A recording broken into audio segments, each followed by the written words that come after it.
की परिवर्तन घडणार आणि तुमचं अर्थात आपलं म्हणजेच जनतेचं राज्य येणार। त्यासाठी लक्षात ठेवा, डिश अँटेना अनुक्रमांक 10 या चिन्हासमोरील बटन दाबून माननीय भागवतराव सोनवणे पाटील यांना प्रचंड मतांनी विजय करा, विजय करा, विजय करा।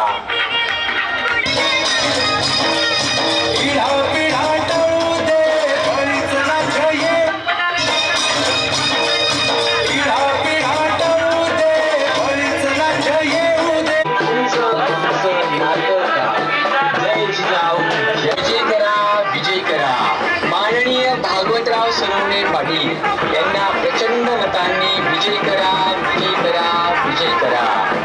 तुमचं आमचं नातं काय? जय जिजाऊ, जय शिवराय।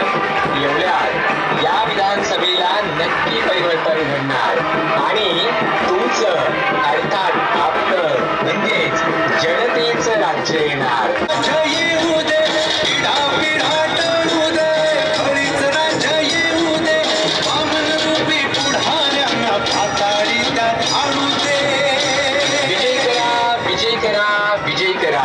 माननीय भागवतराव सोनवणे पाटील यांना प्रचंड मतांनी विजय करा, विजय करा, विजय करा।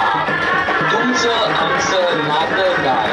जय जिजाऊ, जय शिवराय। एवढ्यात या विधानसभेला नक्की परिवर्तन घडणार आणि तुमचं माननीय भागवतराव सोनवणे पाटील यांना प्रचंड मतांनी विजय करा, विजय करा।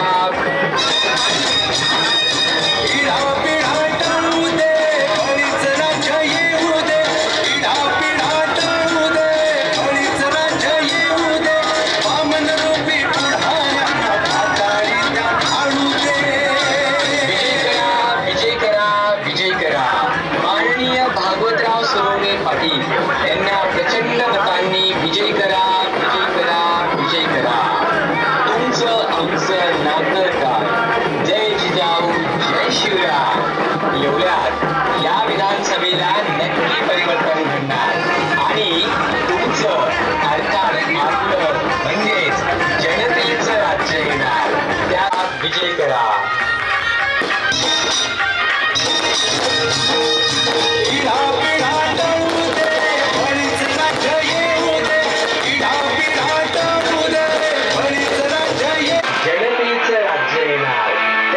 लक्षात ठेवा, डिश अँटेना अनुक्रमांक 10 या चिन्हासमोरील बटन दाबून माननीय भागवतराव सोनवणे पाटील यांना प्रचंड मतांनी विजय करा, विजय करा, विजय करा।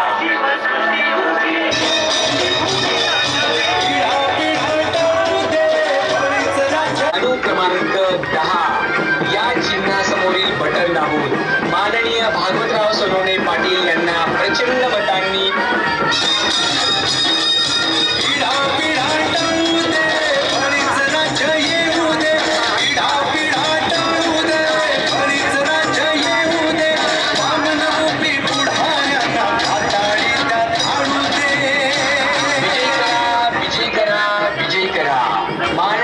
भागवतराव सोनवणे पाटील यांना प्रचंड मतांनी विजय करा, विजय करा, विजय करा।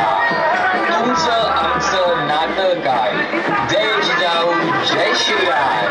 एवढ्यात या विधानसभेला नक्की परिवर्तन घडणार आणि तुमचं अर्थात आपलं म्हणजेच जनतेचं राज्य येणार। त्यासाठी लक्षात ठेवा, डिश अँटेना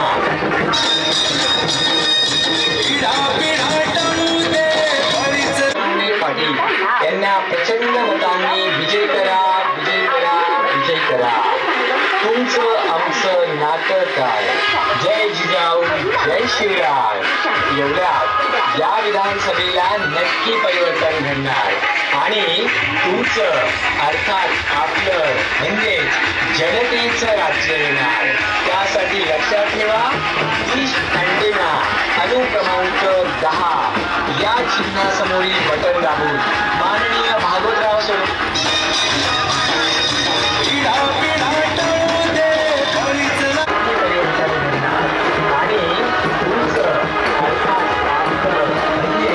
जनतेचं राज्य येणार।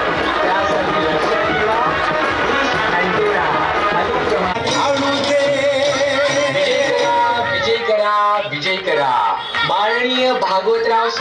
पाटील यांना प्रचंड मतांनी विजय करा, विजय करा, विजय करा. तुमचं आमचं नातं काय. जय जिजाऊ, जय शिवराय. एवढ्यात या विधानसभेला नक्की परिवर्तन घडणार.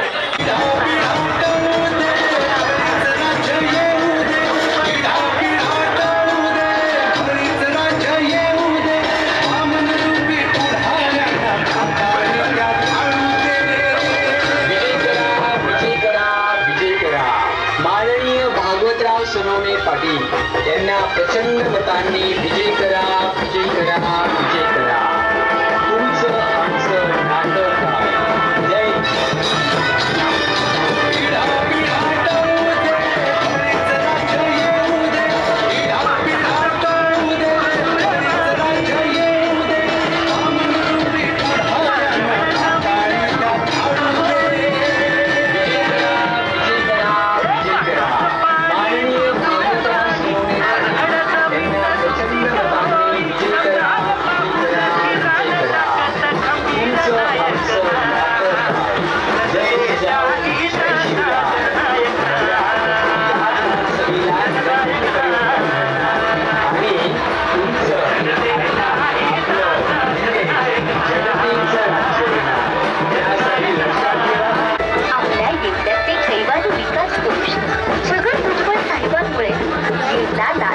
मतदारसंघात तब्बल 1,10,000 महिलांना मिळाला लाडकी बहीण योजनेचा लाभ. म्हणून येत्या 20 नोव्हेंबरला आपले मत भुजबळ साहेबांच्या घड्याळ या निशाणीला. लक्षात असू द्या, पहिला नंबर निशाणी घड्याळ.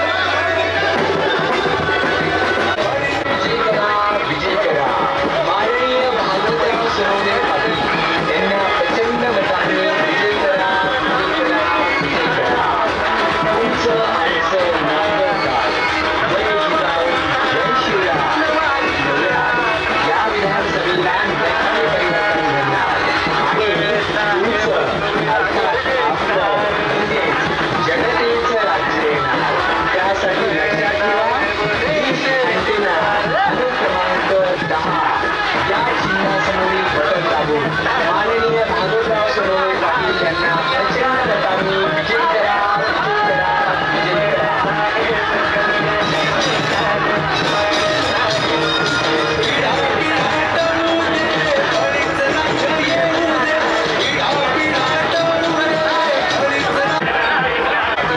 यांना प्रचंड मतांनी विजय करा, विजय करा, विजय करा. शनी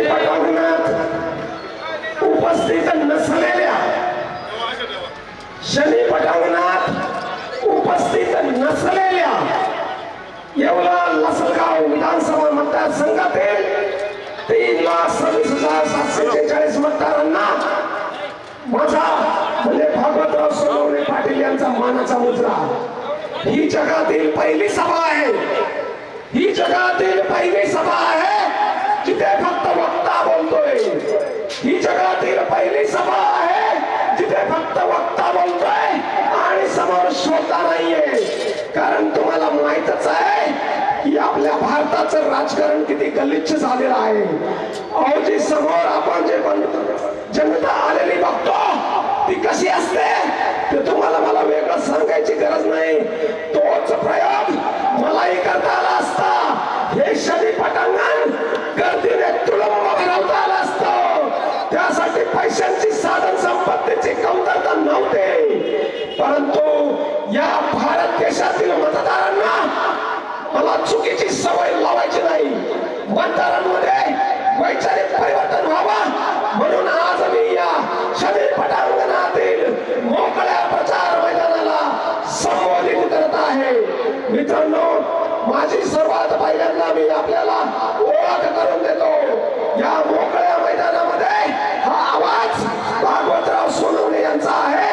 आणि हा भागवतराव सोनवणे येवला तालुक्याचा पिढ्यानपिढ्या भूमिपुत्र आहे.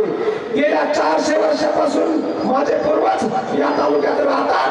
माझे मूळ गाव राहडी, तालुका येवला, जिल्हा नाशिक येथे असून माझ्या 2 पिढ्यापूर्वी माझे आई वडील आणि माझे आजी आजोबा हे ऊस तोडणीचं कामगार म्हणून इतरत्र या दुष्काळी भागातून महाराष्ट्रातील इतर प्रांतात नेहमी आपलं विंचवाचं बिराड पाठीवर घेऊन स्थलांतरित करत राहिले. आणि असं असताना या अत्यंत विपरीत परिस्थितीमध्ये मी स्वतःचं शिक्षण पूर्ण केलं. शालेय शिक्षण रहाडी येथे पूर्ण केलं, माध्यमिक शिक्षण येवला येथे पूर्ण केलं आणि त्यानंतर माझं महाविद्यालयीन शिक्षण पुणे इथे झालं. पुणे इथं अभियांत्रिकी महाविद्यालयातून इलेक्ट्रॉनिक्स मधली पदवी घेतल्यानंतर मला अमेरिकेत जाण्याची संधी मिळाली. तिथं मी master of science in computers असा कोर्स केला आणि त्यानंतर मी प्रकल्प व्यवस्थापनाचा तज्ञ म्हणून अमेरिकेमध्ये ओळखला जाऊ लागलो. 2006 ते 2012 या काळामध्ये मी अमेरिकेतल्या सर्व सिस्टीमचा अभ्यास केला आणि त्या सिस्टीम मध्ये कशा करते आपल्याकडे तशा काही सुधारणा करता येतील का, तसे काही प्रकल्प उभारता येतील का, अशा प्रकारची शिक्षण पद्धती आपल्याकडे राबवता येईल का, यासाठी प्रयत्न केले आणि सुरुवात मी माझ्या गावापासून केली. 2012ला मी जेव्हा प्रथमतः माझ्या गावात आलो तेव्हा एप्रिल महिन्याचं ऊन रणरणत होतं आणि शेकडो मजूर ऊस तोडणी कामगार ज्यांचा मी आधीच अनुभव घेतला आहे ते ऊस तोडणी कामगार आपल्या बैलगाड्या घेऊन आपल्या गावात परतले होते. आपल्या गावात परतल्यानंतर मे आणि एप्रिल महिन्याच्या रणरणत्या उन्हामध्ये 40 डिग्री तापमानामध्ये त्या बैलांना साधं पिण्याचं पाणी सुद्धा नव्हतं. 10 किलोमीटरवरून टिपड्यामधून गाडी बैलात भरून पाणी पाजावं लागायचं. म्हणून त्या गावात काही सुधारणा करता येतील का या एकाच हेतूने प्रेरित होऊन मी 2 दिवसामध्ये वन विभागाच्या हद्दीमध्ये नियम तोडून, सर्व प्रकारचे नियम तोडून, वन खात्याच्या हद्दीमध्ये कोणाला कुऱ्हाडी घेऊन जाता येत नाही, मी सर्व प्रकारचे नियम तोडून वन खात्यामध्ये पहिल्यांदा एकाच दिवसात मशीनच्या सहाय्याने विहीर खोदली. त्या विहिरीला पाणी लागला, त्या पाण्याची सायपन करून मी माझ्या गावात आणला आणि शेकडो बैलांना पाणी पाजलं. अशी माझी समाजकार्याची त्यावेळी सुरुवात झाली. परंतु मला पूर्णतः माहित होतं की हा फक्त 1 दिवसाचा प्रयोग आहे. त्या 1 दिवसाच्या प्रयोगाने प्रश्न सुटत नसतात. म्हणून ते प्रश्न सोडवण्यासाठी मी शासन दरबारी ठोस पाठपुरावा सुरू केला. तो ठोस पाठपुरावा सुरू करत असताना अनेक अडचणींना तोंड द्यावं लागलं. प्रसंगी मला स्वतःला 12 दिवस अन्न पाणी वाचून उपोषण करावं लागलं. 45 डिग्री तापमानामध्ये खरवंडी, राळे आणि देवदरी यांच्या सीमेवर असलेल्या जंगलांमध्ये आम्हाला उपोषण करावं लागलं. त्या काळी 2012 साली हे अँड्रॉइड मोबाईल नव्हते, मीडिया एवढा स्ट्रॉंग नव्हता, म्हणून आमच्या उपोषणाची दखल फारशी लवकर घेतली नाही. परंतु जेव्हापासून दखल घेतली तेव्हापासून त्या भागातील अनेक प्रलंबित प्रश्नांना चालना मिळाली आणि आज त्याच प्रयत्नातून सरकारच्या माध्यमातून अनेक छोटे मोठे प्रकल्प उभे राहत आहेत. जवळपास 50 कोटीचं काम त्या भागात सुरू आहे. शासनाच्या दरबारी पाठपुरावा करून आंदोलन कार्यकर्ता म्हणून कार्य करणारा मी भागवतराव सोनवणे त्या भागामध्ये चांगला ओळखला जातो. येवल्यातील जनताही मला चांगल्या पद्धतीने ओळखत असेल. आता तुम्ही म्हणाल की तुम्ही समाज कार्य करत होता, तर मग या राजकीय कार्यक्रमात कसे उतरला? अतिशय सोपं आणि साधं उत्तर आहे. महात्मा ज्योतिबा फुलेंनी सांगितलंय, सत्यविन झाल्या साऱ्या कळा अवकळा. म्हणजे सत्ता नसली तर माणूस अवकळा होते, अवकळा. आणि सत्ता नसली तर कशी अवकळा होते हे तुम्हाला आम्हाला सगळ्यांना माहिती आहे, वेगळं सांगायची गरज नाही. म्हणून जो माणूस सत्तेत जातो, निदान ग्रामपंचायतचा सदस्य जरी होतो किंवा सरपंच होतो, त्याला थोडेफार अधिकार मिळतात आणि तोच माणूस कायमची स्वरूपी जनसेवा करू शकतो. स्वतःच्या खिशातून जनसेवा करणं म्हणजे बुडत्या डोहामध्ये उडी मारणं अशा प्रकारचा प्रकार आहे. शासनाच्या अनेक योजना असतात, त्या योजनांना चालना देण्यासाठी जर सुशिक्षित माणूस पुढे आला तर काय घडू शकतं हे माझ्या परिसरातील लोकांनी पाहिलं आहे. आणि त्याच एक मॉडेल म्हणून हे संपूर्ण मतदारसंघामध्ये ते मॉडेल रूपांतरित करण्यासाठी मी हे मोठं आव्हान स्वीकारलं आहे. मला माहित आहे ही लढाई सोपी नाही. समोर प्रचंड धनशक्ती आहे. आता तुम्ही म्हणाल प्रचंड धनशक्ती, आता तुमच्या कदाचित धनशक्ती म्हटल्यावर फक्त एकाच उमेदवाराचं नाव येत असेल, 1 नंबरच्या पाटणाचं. पण तसं काही नाही मित्रांनो. बटन सुद्धा 2 नंबरचा बटन सुद्धा 2 नंबरचाच आहे. बारामतीचा 2 नंबरचा सगळा माल, लवासाचा सगळा माल येवल्यामध्ये वितरित झाला. आश्चर्य वाटू देऊ नका. जेवढा मिळेल तेवढा माल तुम्ही घ्या.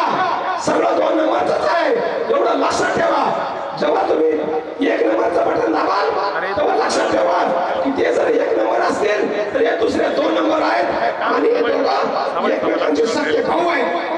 हे दोघं एकमेकांचे सख्खे भाऊ आहेत. त्यांचं नाव काय? त्यांचं नाव आहे राष्ट्रवादी काँग्रेस पार्टी. त्यांचं नाव काय? राष्ट्रवादी काँग्रेस पार्टी. आणि त्यांचं आडनाव काय? पवार. काय नाव त्यांचं? पवार. अलग लक्षात. 2 उमेदवार एकच पक्ष, नाव सारखा, आडनाव पवार. कोणत्या गावचे? बारामतीचे. कोणत्या गावचे? बारामतीचे. म्हणजे तुम्ही 1 नंबर वाल्याला बटन दाबा तरी मत जाणार बारामतीला आणि 2 नंबर वाल्याचं बटन दाबा तरी मत जाणार बारामतीला. म्हणजे आता मला असं वाटायला लागलं की आपल्या येवला तालुक्यातील गोरगरीब मतदारांनी काय बारामतीच्या पवारांना मत द्यायचा ठेका घेतलाय का? मित्र अजिबात गलत करू नका. हे दोन्ही उमेदवार एकच आहेत. हे दोन्ही उमेदवार एकच आहेत, एकाच पक्षाचे आहेत. लुटुपुटूची लढाई चालू आहे. हे दोन्ही पक्ष या निवडणुकीनंतर जसे पूर्वी एकत्र होते तसे एकत्रित येणार आहे. सत्तेसाठी दोन्ही एकत्र असणार आहेत. अजिबात चूक करू नका. माझ्या विजयामुळे जर झाला तर या येवले मतदारसंघाचा फायदा होणार आहे. परंतु या दोन्ही उमेदवारांपैकी एकही जण पराभूत झाला तर त्यांचं कोणतंही नुकसान होणार नाही. त्याचं कारण सांगतो. जे 1 नंबरचे उमेदवार आहेत त्यांना प्रचंड प्रदीर्घ राजकीय असा अनुभव आहे आणि त्या राजकीय अनुभवाच्या पाठिंब्यावर त्यांना कोणताही सरकार आलं तरी त्यांना सामावून घेतलं जाईल. आणि 2 नंबरचे जे उमेदवार आहेत ते सुद्धा महाराष्ट्राच्या राजकारणातील चाणक्य असलेल्या पक्षाचे उमेदवार आहेत. त्यांना सुद्धा काही ना काही संधी मिळेल. या दोन्ही उमेदवारांपैकी दोन्ही पडले तरी त्यांचं काहीच नुकसान होणार नाही. परंतु या निवडणुकीमध्ये जर मी पडला तर संपूर्ण येवला विधानसभा मतदारसंघ हरला. संपूर्ण येवला विधानसभा मतदारसंघ हरला आणि त्यानंतर परत कोणी माझ्यासारखं डेअरिंग या बलाढ्य शक्तींसमोर उभं राहण्याची अजिबात डेअरिंग करणार नाही. एकीकडे कोट्यावधींचा प्रचार होत असताना 5 ते 6 लाख रुपयामध्ये हा प्रचार मी या अत्युच्च पातळीवर आणून ठेवलाय. आज तुम्ही बघता इथं बाकीच्या लोकांच्या सभेला गर्दी मावत नव्हती. हजारोंची लोक आणि मी ऍड्रेस करतोय माझ्या समोरच्या न भरलेल्या अतिशय मोकळ्या पटांगणाला. ही लढाई जी आहे ही सत्तेची नाही, ही पैशाची नाही, ही परिवर्तनाची लढाई आहे. ही परिवर्तनाची लढाई आणि पैशाने बदल करत आहे. तर माझा मानस आहे की भविष्य काळामध्ये मी माझ्या मुलीच्या मार्फत येवल्यामध्ये एखाद्या परदेशी विद्यापीठाचं उपकेंद्र इथं आणू शकतो आणि जे संशोधनात अग्रेसर असतील अशा विद्यार्थ्यांना इथे संशोधनाची संधी मिळू शकते. त्यासाठी प्रगत राष्ट्रातील विद्यापीठातील अभ्यासक्रमांचा तुलनात्मक अभ्यास करून मी इथल्या हुशार विद्यार्थ्यांना न्याय देऊ शकतो. माझा 5व्या नंबरचा म्हणजे 6व्या नंबरचा अजेंडा असा आहे मित्र. शहर प्लॅनिंग नावाची काहीतरी एक गोष्ट आहे की इथल्या सरकारांना माहीतच नाही. शहर प्लॅनिंग नावाची काहीतरी गोष्ट आहे ती इथल्या लोकांना माहीतच नाही. म्हणजे मी काय करणार आहे तर येत्या 40 वर्षाची येवले शहराची लोकसंख्या गृहीत धरून येत्या 40 वर्षाची येवले शहराची लोकसंख्या गृहीत धरून या शहराला पिण्याचं पाणी किती लागेल, त्या पिण्याच्या पाण्याची उपलब्धता कशी करता येईल. तर माझ्या हिशोबाने शहरी भागामध्ये माणसाला 100 लिटर पाणी दिलं जातं दररोज. एका माणसाला 100 लिटर आणि येवल्यासारख्या ग्रामीण भागामध्ये प्रति माणसे 40 लिटर पाणी दिलं जातं. हा भेदभाव आहे आणि माझं असं म्हणणं आहे की येवले शहरासारख्या ग्रामीण भागातील माणसांना सुद्धा प्रति माणसी 100 लिटर पाणी मिळालं पाहिजे. आणि त्या प्रकारे पाणी मिळण्यासाठी 200 ml पाणी म्हणजे 200 million litre per day. 200 million litre per day म्हणजे 200 दशलक्ष लिटर पर डे पाणी आपल्या येवले शहराला येत्या 40 वर्षामध्ये प्रतिदिन लागणार आहे आणि येत्या 40 वर्षाचं प्लॅनिंग करून एका बटणावर एकाच क्षणामध्ये संपूर्ण तालुक्याला पाणी कसं मिळेल त्यासाठी मी प्रयत्न करणार आहे. त्यासाठी इंटिग्रेटेड वॉटर सप्लाय नावाची स्कीम वापरणार आहे. याचा अर्थ असा, तालुक्यातील प्रत्येक घराला ज्या सेकंदाला पाणी हवं त्या सेकंदाला पाणी एकाच बटणावर मिळणार आहे. त्यानंतर दुसरा माझा अजेंडा असा आहे की मुळात आपल्याला माहीतच आहे या भारतामध्ये पाणी आणि कधी पाणी पाजणार नाही याची खात्री या जनतेला नाही. म्हणून आपल्या घरावर प्रत्येकाच्या घरावर निळ्या आणि पांढऱ्या टाक्या दिसतात. मी तुम्हाला आश्वासन देऊ इच्छितो इंटिग्रेटेड वॉटर सप्लाय जेव्हा आपण सुरू करू त्यावेळेस येवले शहरातील एकाही माणसाला त्याच्या घरावर निळी आणि पांढरी टाकी ठेवण्याची गरज पडणार नाही. आपण काय करतो, 8 दिवस पाणी साठवून ठेवतो. म्हणतो की 8 दिवसांनी पाणी येणार आहे तोपर्यंत पाणी साठवून ठेवतो आणि 8व्या दिवशी पाणी आलं की सगळं पाणी टिपड्याच्या टिपडे रस्त्यावर ओतून देतो आणि ताजं पाणी आलं म्हणून ताजं पाणी साठवण्यासाठी धावपळ करतो. मित्र, जनजागृतीच्या माध्यमातून माझ्या परिसरातील लोकांना मी आधीच सांगितलं आहे की पाणी कधी शिळं होत नसतं. त्यामुळं 24 तास जर पाणी नळाला आलं, 24 तास जर नळाला पाणी आलं आणि ते खात्रीने आलं, जशी तुमच्या घरात आज वीज 24 तास असते तसं ज्या वेळेस तुम्ही तोटी चालू करा नळाची त्यावेळेस जर पाणी आलं तर तुम्हाला बादलीभर पाणी सुद्धा साठवून ठेवण्याची गरज पडणार नाही. अशा प्रकारचं नियोजन येत्या 40 वर्षासाठी मी या येवले शहरासाठी करू इच्छितो. त्याचा संपूर्ण आराखडा आपण कागदावर तयार केलेला आहे. माझ्या अजेंड्यामधील 7वं कलम आहे. आपल्याला माहित आहे येवले शहराची आरोग्य व्यवस्था पूर्णपणे कोलमडलेली आहे. मी जिथे आता उभा आहे त्याच्या शेजारून एक नाला जातो आणि त्या नाल्यावर खालून गटार आहे आणि तसंच ते गटार येवले शहरातून उघडं वाहत जातं आणि आजूबाजूच्या गावखेड्यातील शेतकऱ्यांच्या जमिनी आणि विहिरी प्रदूषित करतं. असं जर होत असेल मित्रांनो, जर आपण 75 वर्षानंतर सुद्धा शुद्ध गटारी शुद्ध करून त्याचा पाण्याचं शुद्धीकरण करून त्याचा पुनर्वापर करू शकत असलो तर एक राज्यकर्ते म्हणून आपण अपयशी ठरलो आहोत. पाणी वाचवणे आणि पाणी वाचवलेल्या पाण्याचा व्यवस्थित वापर करणे यासाठी सुएज ट्रीटमेंट प्लांट नावाचा प्लांट तयार करून त्या वापरलेल्या गटारीचं पाणी माझ्या शेतकरी बांधवांना मोफत उपलब्ध करून देण्याचा माझा एक मानस आहे. त्यानंतर माझा पुढचा अजेंडा आहे आपल्या येवला शहरामध्ये याच आरोग्याच्या संबंधी आपल्याला माहित आहे इतर नुसते हॉस्पिटल आहेत, बिल्डिंग आहेत, गावगावला प्राथमिक आरोग्य केंद्र आहेत, परंतु तिथं डॉक्टर नाही, तिथं नर्स नाही, तिथं गोळ्या नाही, तिथं इंजेक्शन नाही. तिथं आहे काय फक्त बिल्डिंग. एखादा कुत्रा चावलेला माणूस, साप चावलेला माणूस जर आपण तिथं घेऊन गेलो तर तो वाचेल याची शक्यता नाही किंवा त्याला रेबीज झाला तर तो त्याला उपचार करण्यासाठी आपल्याला खासगी डॉक्टरकडे जावं लागतं. या सर्व परिस्थितीला मी पहिल्या दिवशीच संपूर्णपणे आळा घालणार असून सर्व गोरगरीब जनतेला सर्व प्रकारचा औषधोपचार वेळेत उपलब्ध होईल यासाठी प्रयत्न करणार आहे. आणि त्यासाठी माझा असा प्रयत्न असेल, मणिपाल रुग्णालय आपण जर नाव ऐकलं असेल, मणिपाल हॉस्पिटल अतिशय जगप्रसिद्ध हॉस्पिटल आहे. पुण्या मुंबई सारख्या शहरामध्ये आहे. तशा हॉस्पिटल सारखी सुविधा आपल्या इथं जर उपलब्ध करून देता आली तर चांगले अवयव प्रत्यारोपण सारख्या सर्जरी सुद्धा इथे आपल्याला करता येतील. आणि त्यानंतर इथे जर अतिशय तातडीची परिस्थिती जर उद्भवली तर मणिपाल सारख्या हॉस्पिटलवरती एअर ॲम्ब्युलन्सची सुद्धा सुविधा असते. म्हणजे एखाद्याचा जीव जात असेल तर 5 मिनिटात हेलिकॉप्टरने त्या आजारी रुग्ण मुंबई किंवा पुणे इथं मोठ्या उपचारासाठी आपण तातडीने त्याला दाखल करू शकतो असा माझा एक प्लॅन आहे. त्यानंतर इथल्या शेतकऱ्यांसाठी अतिशय महत्वाचा प्रश्न म्हणजे सिंचनाच्या पाण्याचा प्रश्न. आणि संपूर्ण येवला तालुका मला फक्त एकाच नावाने ओळखतो.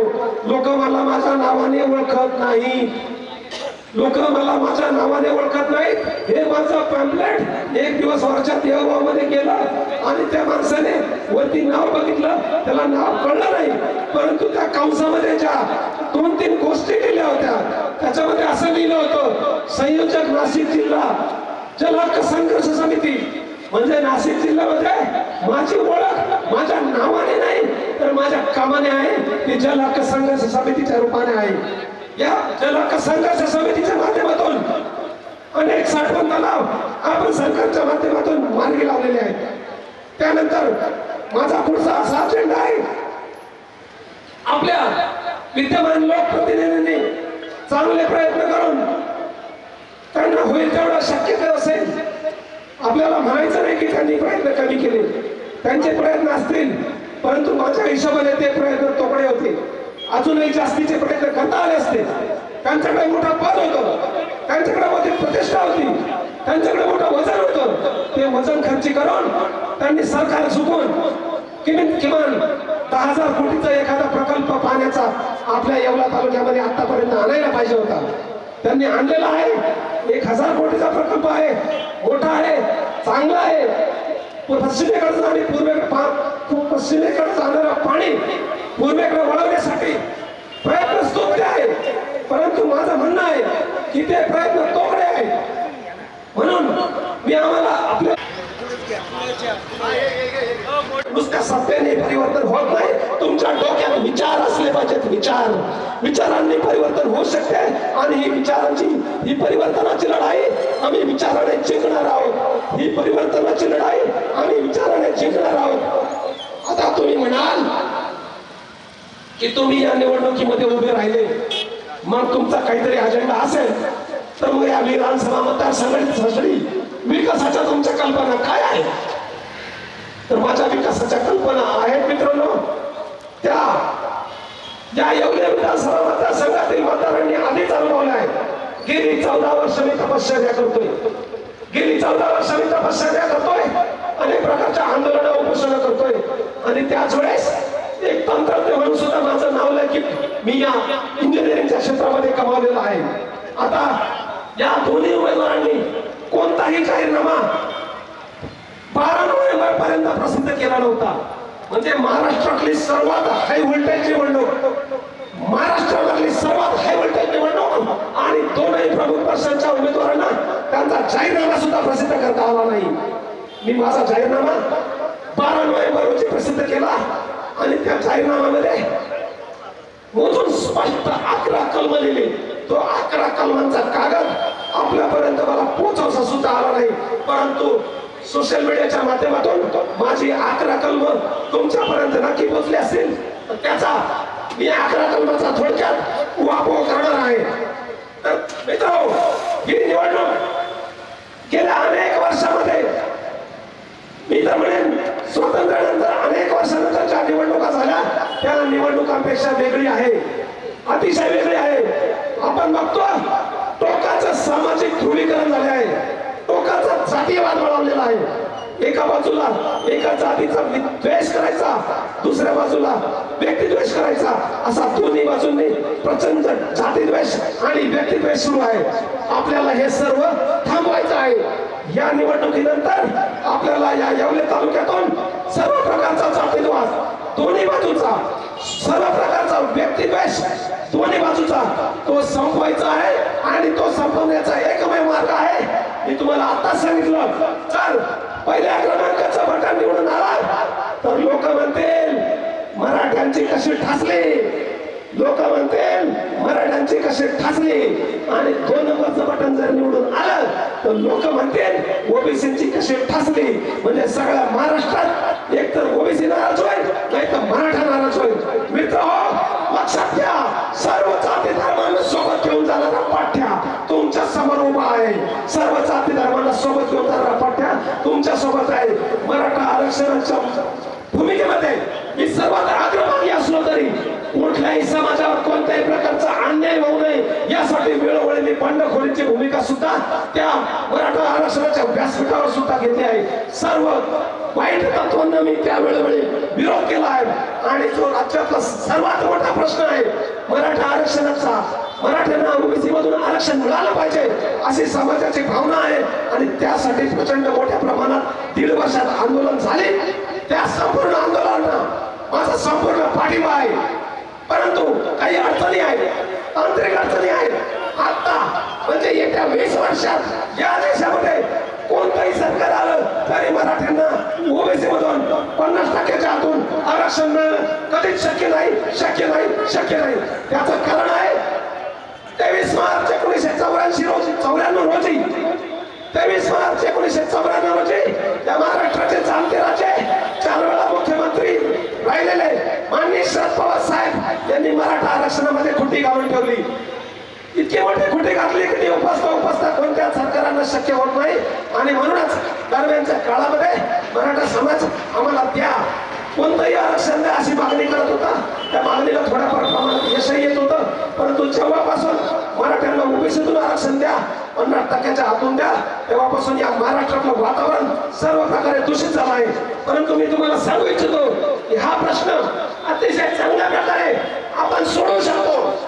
लोकांना अजून माहीतच नाही, महाराष्ट्रातल्या पुढाऱ्यांना अजून माहीतच नाही, ना मराठ्यांच्या पुढाऱ्यांना माहीत, ना ओबीसीच्या पुढाऱ्यांना माहीत. या देशामध्ये जशी मंडल आयोगाची स्थापना झाली तसेच मनमोहन सिंग पंतप्रधान असताना त्यांच्या सत्तेच्या शेवटच्या महिन्यामध्ये म्हणजे साधारण एप्रिल 2014 मध्ये एका आयोगाची स्थापना झाली आणि त्या आयोगाचं नाव आहे रोहिणी आयोग.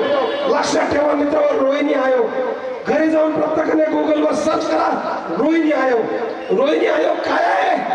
रोहिणी आयोग हा सर्व जाती धर्मांना न्याय देण्यासाठी तयार केलेला सरकारने आयोग आहे आणि त्या आयोगाच्या शिफारशी सध्या राष्ट्रपतीकडे सादर केल्या आहेत आणि राष्ट्रपतीकडून सही होऊन ती संसदेला ते सादर होणार आहे.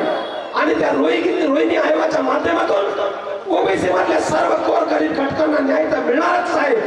परंतु ज्या वर्गांना आतापर्यंत आरक्षण नव्हतं त्या वर्गांना सुद्धा ओबीसी मधून आरक्षण मिळण्याची शक्यता निर्माण झाली आहे. ओबीसी मधील काही घटकांनीच आरक्षणाचा फायदा घेतला हे आपण सर्व जाणतो. केंद्र सरकारच्या यादीमध्ये 4,500 जाती असताना त्या 4,500 जातीपैकी 450 जातींना हे सुद्धा माहित नाही की आपण आरक्षित वर्गात आहोत. म्हणजे आपण किती मागासलेले आहोत बघा.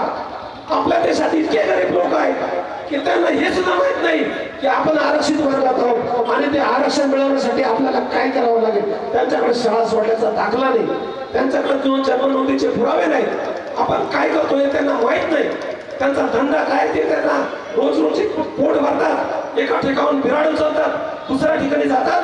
अशा ओबीसी मधल्या 450 जातींना स्वतःचं अस्तित्व सुद्धा नाही. रोहिणी आयोग या जातींना अस्तित्व मिळवून देणार आहे. त्या रोहिणी आयोगाची अंमलबजावणी व्हावी म्हणून मी राष्ट्रपतींकडे पाठपुरावा करणार आहे, राष्ट्रपतींना सांगणार आहे. त्यासाठी रोहिणी आयोगाची अंमलबजावणी करायची असेल तर सर्व जाती धर्माच्या लोकांना एकत्र यावं लागेल.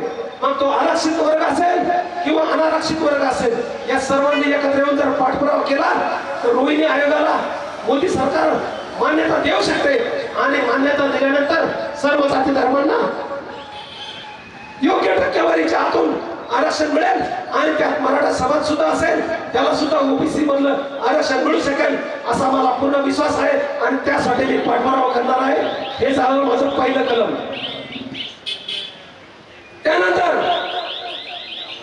त्यानंतर माझं दुसरा कलम आहे, या देशातील जे मायक्रो ओबीसी आहेत, गोरगरीब आहेत, आपल्या शहरातही अनेक आहेत, त्यांना गुंठावर जमीन नाही हो, त्यांचा गुंठावर जमीन नाही. आता पाटलाकडे भरपूर जमीन असते, 8-10 एकर वगैरे असते, असू द्या, पूर्वापार चाललेली आहे. परंतु सरकारकडे सरकारी लँड बँक म्हणून एक व्यवस्था आहे. म्हणजे सरकारकडे उपलब्ध जमिनी खूप आहेत आणि सरकार या जमिनी कोणाला वाटत असतात? मोठमोठ्या नेत्यांच्या संस्थांना, शाळांना, विद्यापीठांना, नेत्यांच्या कारखान्यांना, नेत्यांच्या हॉस्पिटलला ही सगळी मंडळी खिरापत वाटत असते. मग माझी या सरकारकडे अशी मागणी आहे की गेल्या 50 वर्षामध्ये ज्या माझ्या गोरगरीब ओबीसी भावाकडे 1 गुंठा पण जमीन नाही, त्याला 1 एकर जमीन द्यायला तुम्हाला काय अडचण आहे हो? 1 एकर जमीन द्यायला काय अडचण आहे? तो बिचारा त्याचा पिरियड घेऊन तिथं स्थायिक होऊ शकतो. आता तंत्रज्ञान इतकं पुढे केलं आहे की 1 एकरात सुद्धा माणूस 10 लाख रुपये कमवू शकतो. तो फुल शेती करू शकतो, तो फळ शेती करू शकतो, निर्यातचा माल तयार करू शकतो. 1 एकराचे टमाटे विकले तरी सुद्धा त्याला 5-6 लाख रुपये वर्षाला मिळू शकतात. म्हणून जे गोरगरीब मायक्रो ओबीसी आहेत त्यांना अजिबात गुंठाभर जमीन नाही, राहायला जागा नाही, अशा लोकांना किमान 1 एकर क्षेत्र मी मिळवून देण्याचा प्रयत्न करणार आहे. हा माझा 2 नंबरचा अजेंडा आहे. 3ऱ्या नंबरचा माझा अजेंडा आहे. 3ऱ्या नंबरचा माझा अजेंडा आहे 12वी मध्ये शिकत असलेल्या सर्व विद्यार्थ्यांना शासकीय योजनेमधून मोफत लॅपटॉप आणि स्मार्टफोन, मग तो अँड्रॉइडचा असेल नाहीतर आयफोन असेल, ज्याच्या पद्धतीच्या ज्याच्या निकषात बसेल त्या प्रकारचा लॅपटॉप आणि स्मार्टफोन देण्याचा माझा प्रयत्न आहे. आणि सरकार जर ही माझी सूचना मान्य करत नसेल तर तरी सुद्धा माझ्याकडे पर्याय आहे. आपल्याला माहितच आहे आपल्या देशाचा सर्व अर्थकारण हे खाजगी कंपन्यांमार्फत चालतं आणि खाजगी कंपन्यांच्या एकूण नफ्यापैकी 7% नफा त्यांना त्यांच्या गोरगरिबांच्या उत्थानासाठी खर्च करावा लागतो. आणि त्या CSR फंडातून आजपर्यंत फुटकळ कामे केली जातात. कुठं लसीकरण केलं जातं, कुठं शाळांना फक्त दप्तरच वाटलं जातं, कुठं काहीतरी किरकोळ गोष्टी केल्या जातात. परंतु मी सांगू इच्छितो की या खाजगी कंपन्यांकडे मी पाठपुरावा करून कॉर्पोरेट सोशल रिस्पॉन्सिबिलिटीच्या माध्यमातून प्रत्येक 12वीच्या विद्यार्थ्याला लॅपटॉप आणि स्मार्टफोन मिळवून देण्याचा प्रयत्न करणार आहे. माझा 4था अजेंडा आहे सर्व प्रकारचे तांत्रिक शिक्षण म्हणजे इंजिनिअरिंग, मेडिकल, ॲडव्होकेट म्हणजे वकील, कृषी विज्ञान आणि सर्व प्रकारच्या शास्त्र मध्ये फार्मसी येथून शिक्षण घेणाऱ्या सर्व विद्यार्थ्यांना मोफत शिक्षण मिळेल यासाठी मी प्रयत्न करणार आहे. तर मित्रांनो, हा माझा 4थ्या क्रमांकाचा अजेंडा होता. मुद्द्यावर कोणीच बोलत नाही. मी टोटल 11 मुद्द्यावर बोललो. एवढ्या अर्ध्या तासामध्ये फक्त 4च मुद्दे कव्हर झाले. आता 5वा मुद्दा माझा आहे. मित्रांनो, तुम्हाला मी सांगू इच्छितो की माझी मुलगी सध्या अमेरिकेतील शिकागो येथे इलिनॉय विद्यापीठामध्ये तांत्रिक शिक्षण घेत आहे. आणि तांत्रिक शिक्षण नार गिरणा आणि पार गोदावरी या नदीच्या प्रकल्पातून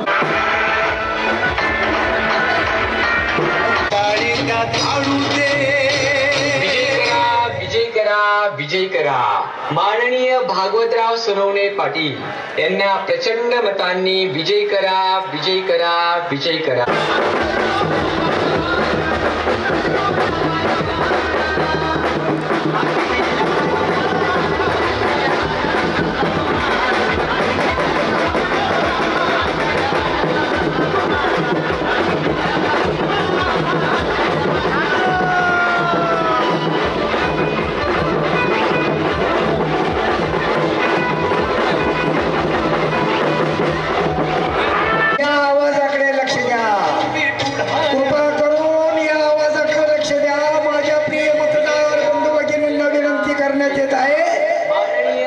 शेली पटांगणावर 0 मिनिटांमध्ये सभा सुरू होत आहे. या सभेचं नियोजन म्हणजे विचाराची सभा. या व्यासपीठावर मुक्त विजय व्यासपीठ आहे. ज्यांना मनोगत पूर्ण करायचं असेल, ज्यांना बोलायचं असेल, त्यांना खुलं व्यासपीठ आहे. त्यांनी त्यांचे विचार मांडावा ही सर्वांना विनंती.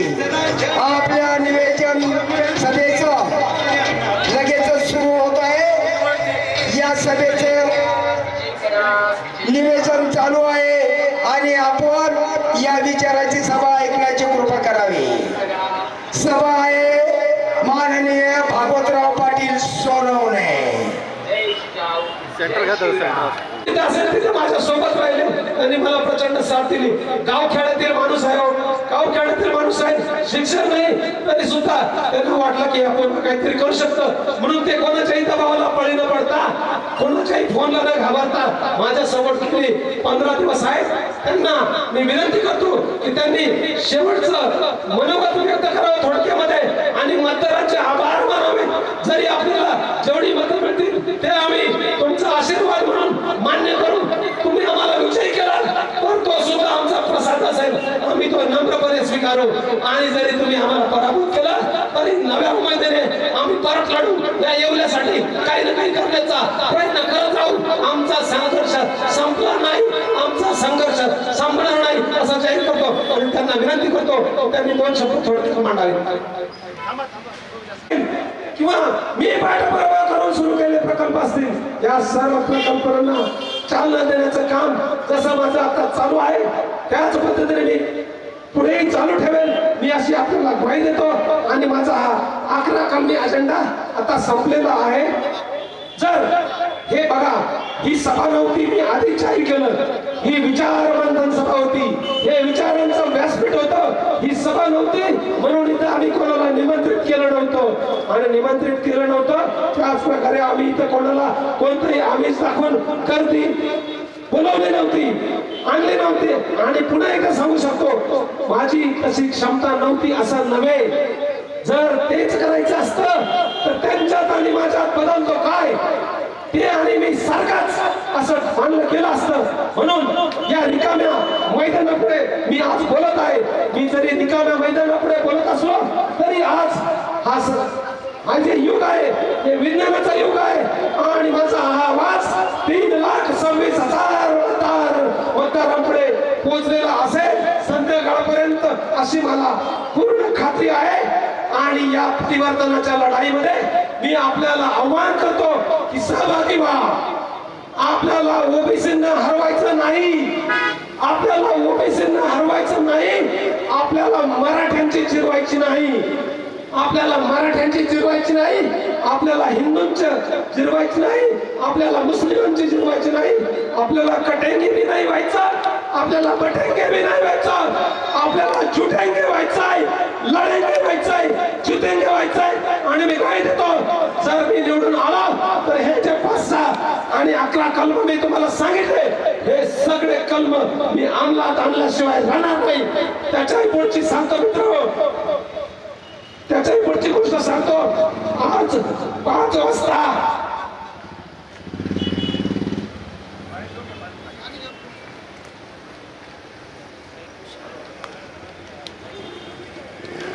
आज 5 वाजता सरकारी प्रचार संपणार आहे आणि मी कायदे आणि नियम पाळणारा माणूस आहे. माझा सुद्धा प्रचार आज 5 वाजता संपणार आहे मतदार बंधू भगिनींनो. आणि त्या लोकांचा प्रचार 5 वाजता सुरू होणार आहे. तो कसा होणार आहे ते मी तुम्हाला वेगळं सांगायची गरज नाही. त्यांनाही रात्रभर झोपा नाही, तुम्हालाही रात्रभर झोपा नाही. हा गेला का तो आला, तो गेला का हा आला, वेगळं काही सांगायची गरज नाही. मित्र हो, माझा प्रचार संपलेला आहे. माझं बजेट फक्त 5 लाख रुपये. त्या 5 लाख रुपयामध्ये मी इथपर्यंत ओढत कसं तरी आणलं. माझ्या काही मित्रांनी मला 2 लाख रुपये अजून दिले. ते म्हणले तू बाबा तुझं खूप चांगलं चाललंय, तुझ्या नावाची चर्चा संपूर्ण मतदारसंघातच नव्हे तर महाराष्ट्रात आहे. तर महाराष्ट्रात जर तुझी चर्चा असेल तर तू फक्त पैशासाठी थांबू नको. माझ्या 2 मित्रांनी मला 1-1 लाख रुपये उसने दिले आणि मी शेवटचे 2 दिवस प्रचार करू शकलो आणि त्याने ते 2 लाख रुपये दिल्यामुळेच मी छोटीशी सभा आयोजित करू शकलो. या सभेचं जे भाडं आहे इथं 20,000 रुपये भाडं, ते भाडं मी भरू शकलो. आणि त्याच्या पुढची गोष्ट सांगतो की 5 वाजेनंतरचा जो प्रचार सुरू होणार आहे त्यांचा तुम्हाला कोणत्या अर्थाने घ्यायचा त्या अर्थाने घ्या. मी त्याच्यावर टीका टिप्पणी करणार नाही. परंतु एक लक्षात ठेवा, भविष्यामध्ये कोणीही 5 लाख रुपये हातात असलेला माणूस या विधानसभेची निवडणूक लढवण्याची डेअरिंग करणार नाही. म्हणजे तुम्ही हरवणार आहात. कोणाला हरवणार आहात तर तुम्ही स्वतःला हरवणार आहात. मी पडलो तरी मला फारसा फरक पडणार नाही, परंतु येवलेकरांना नक्की फरक पडेल. संपूर्ण येवला हरला असेल आणि त्या भविष्यामध्ये येवल्यात जन्म होणारा कोणताही पोरग कोणत्याही महाशक्ती बरोबर लढण्याची तयारी करणार नाही, तसं धाडसही दाखवणार नाही, तशी हिंमतही दाखवणार नाही. आणि त्यावेळेस आपण संपलेला असो. ही विधानसभा निवडणूक सुरू आजच्या या सभेचं निवेदन खरा तर सकाळीच होतं 8 वाजता, परंतु म्हणीप्रमाणे पाटलाचा आला गाडा आणि गरिबाची झोपडी मोडा. साहेबांची इथून रॅली निघणार होते, त्यामुळे आम्हाला थांबावं लागलेलं आहे. तरी माझ्या मतदार बंधू भगिनींना या उन्हामध्ये 2 शब्द ऐकण्यामध्ये वेळ दिला, तरी मी सर्वांचा आभारच मानतो. सांगायचं तात्पर्य म्हणजे ही सभा विचाराची सभा होती. या सभेचं नियोजन आपल्याला परराष्ट्रातून शिक्षण घेऊन आलेले जे आमचे माननीय भागवतराव सोनवणे साहेब यांनी आपल्याला मार्गदर्शन तर केलेलंच आहे. त्यांनी पाण्याच्या प्रश्नावर बोलले, त्याच्यानंतर शिक्षणाच्या प्रश्नावर बोलले, त्याच्यानंतर ते येवल्या शहराच्या सुसुविधाच्या बद्दल बोलले.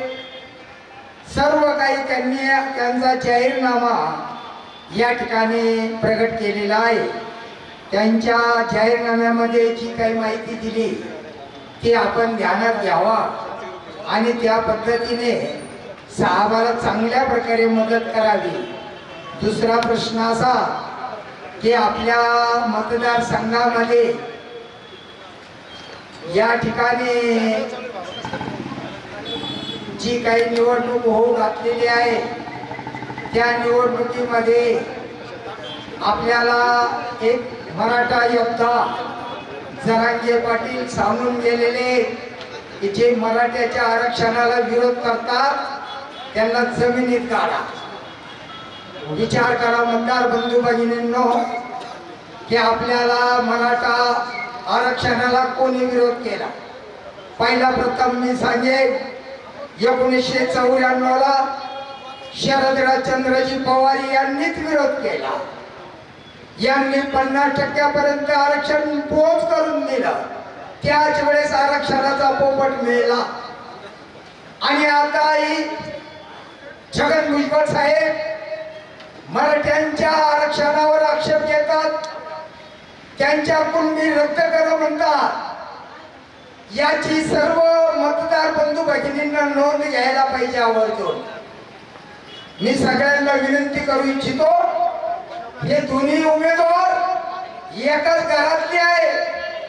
एक शरदचंद्रजी पवार, दुसरे अजितदादा पवार. मतदारांनी याच्यावर विचार केला पाहिजे. आपलं मत घड्याळाला मारलं तरी तुतरीला गेलं आणि तुतरीला मारलं तरी घड्याळाला गेलं. मग आपल्या मताचा फायदा काय? याच्याकरता मी सर्वांना अशी आग्रहाची विनंती करतो की आपण तिसरा ऑप्शन म्हणून हे परराष्ट्रातून शिक्षण घेऊन आलेले भागवतराव पाटील सोनवणे हे ह्याच तालुक्याचे एक बुद्धिवान आणि गुणवान नेतृत्व असलेले यांनी आपल्याला मार्गदर्शन केलेलंच आहे. त्यांच्याबद्दल आता जादा बोलण्याची मला गरज राहिलेली नाहीये. मी सर्वांना एकच सांगू इच्छितो का अशा नेतृत्वाला आपण साथ देणं म्हणजे पुण्याचं काम करताय. पैशावाला धनाढ्य हे लोक आपल्या घरामध्ये सत्ता मागण्याचा, सत्ता खेचून आणण्याचा प्रयत्न करतात. गरिबाचा वरमुंडका निघून नेण्याची त्यांची इच्छा नाहीये. 100, 200, 300 कोटी खर्च करून विलक्षण लढवण्याची त्यांची उमेद दाखवतात. मग गरिबाने या बाबासाहेब आंबेडकरांच्या घटनेनुसार विलक्षण राजकारण आणि जनतेची सेवा करू नये का? या पैशाच्या धाकाने गरिबाने कधी या क्षेत्रात येऊ नये का? भयंकर मोठा प्रश्न आहे मित्रांनो.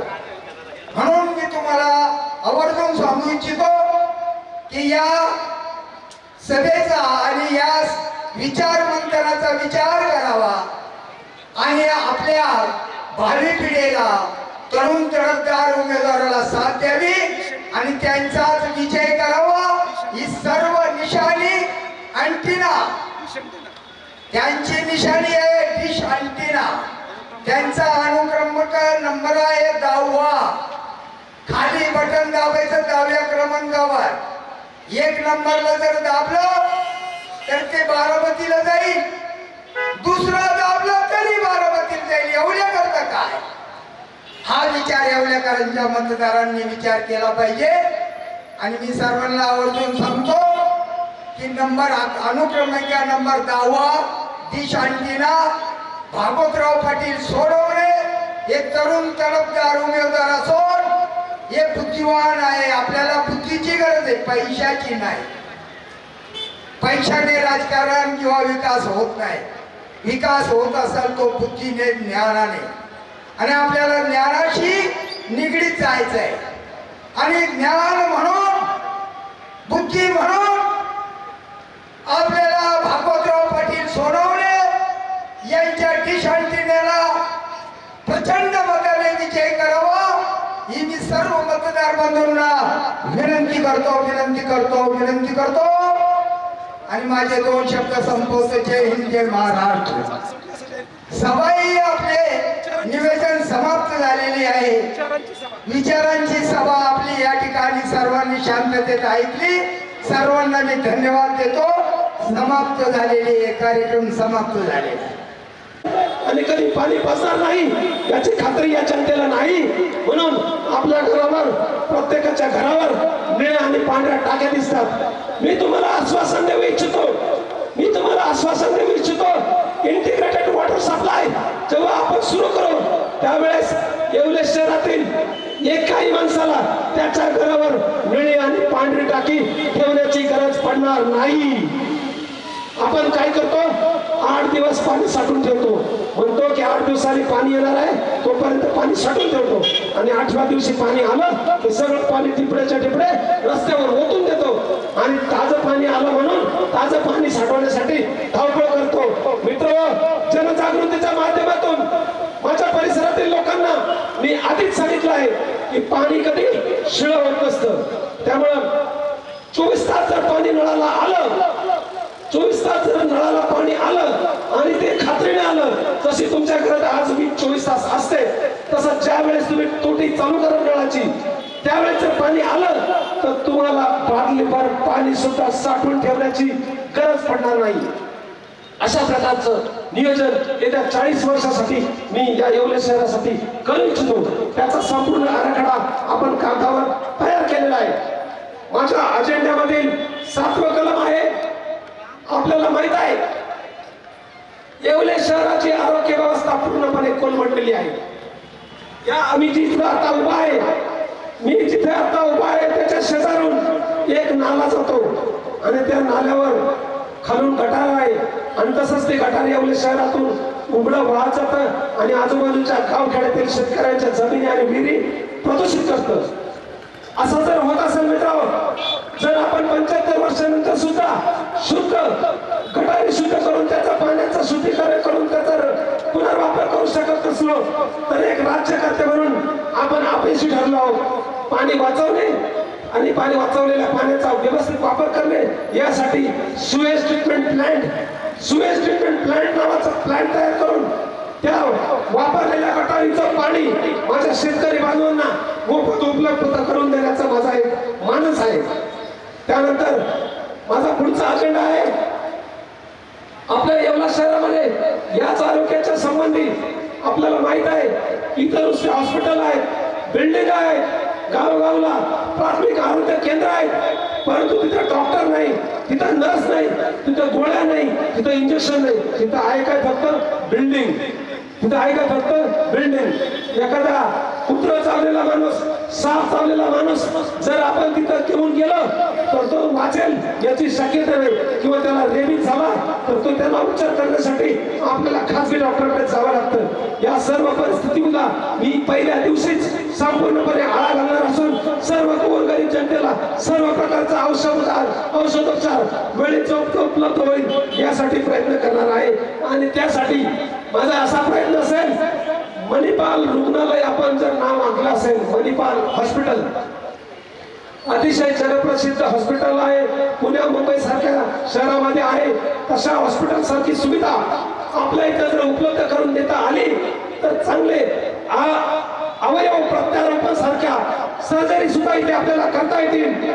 आणि त्यानंतर इथे जर अतिशय तातडीची परिस्थिती जर उद्भवली तर मनी पाल सारख्या हॉस्पिटलवरती एअर ॲम्ब्युलन्सची सुद्धा सुविधा असते. म्हणजे एखाद्याचा जीव जात असेल तर 5 मिनिटात हेलिकॉप्टरने त्या आजारी रुग्ण मुंबई किंवा पुणे इथं मोठ्या उपचारासाठी आपण तातडीने त्याला दाखल करू शकतो, असा माझा एक प्लॅन आहे. त्यानंतर इथल्या शेतकऱ्यांसाठी अतिशय महत्वाचा प्रश्न म्हणजे सिंचनाच्या पाण्याचा प्रश्न. आणि संपूर्ण येवला तालुका मला फक्त एकाच नावाने ओळखतो. लोक मला माझ्या नावाने ओळखत नाही. हे माझं पॅम्पलेट एक दिवस वरच्या देवगावमध्ये गेलं आणि त्या माणसाने वरती नाव बघितलं, त्याला नाव कळलं नाही, परंतु त्या कंसामध्ये ज्या 2-3 गोष्टी लिहिल्या होत्या त्याच्यामध्ये असं लिहिलं होतं, संयोजक नाशिक जिल्हा जल हक्क संघर्ष समिती. म्हणजे नाशिक जिल्ह्यामध्ये माझी ओळख माझ्या नावाने नाही तर माझ्या कामाने आहे. ती जल हक्क संघर्ष समितीच्या रूपाने आहे. या जल हक्क संघर्ष समितीच्या माध्यमातून अनेक साठवण तलाव आपण सरकारच्या माध्यमातून मार्गी लावलेले आहेत. त्यानंतर माझा पुढचा असा अजेंडा आहे, आपल्या विद्यमान लोकप्रतिनिधींनी चांगले प्रयत्न करून त्यांना होईल तेवढं शक्य असेल.